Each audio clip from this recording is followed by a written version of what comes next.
अरे कुठं हव्या हा की आईचा घो होय र के लागले हे काय काढू नको हे अरे ये पेंटर दा ये यायला काढू नको मेले आपल्याला ओरडतील. नमस्कार मित्रांनो, हे बघा योगाकडून असं आलो होतो तर केळी बघा, हे अशा प्रकारे केळीचं झाड आहे आणि हे लागलेत केळीची ही किती आहेत पसा 1 2 3 4 5 6 अशी लागलीत बरीच पाना.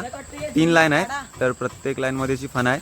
तर त्याला हां तर इथे पुढे कोंब असतो, याला कोपा बोलतात त्याला, पण तो तोडला जातो. तो ए तोडू नको पागल, पेंटरला नाव सांग गई ए पेंटर दा पोरा केली काढतात बघ. तर तो कोपा असतो पुढे, तर कोपा तोडतात. त्याच्यामागचं कारण काय असतं माहिती का, तो जर कोपा तोडला तर ह्या केली आहेत नाही त्यांना जोर येतो, जर तो नाही काढला ना तर केली पुढे पुढे येत जातात, मग त्यांना जोर नाही भेटत, मग ती केली छोटीच राहतात. भले तुम्हाला जास्त केळी भेटतील पण त्यांना काही मजा नसते. त्याच्यामुळं काही आपल्याला जेवढी पाहिजे तेवढी केळी आली ना की तो तोडून टाकतात पुढचा फणा, मग ते तेवढीच जेवढी पाहिजे तेवढीच राहतात पण ती जाड होतात. तर अशा प्रकारे होती केळींची व्हिडिओ ही.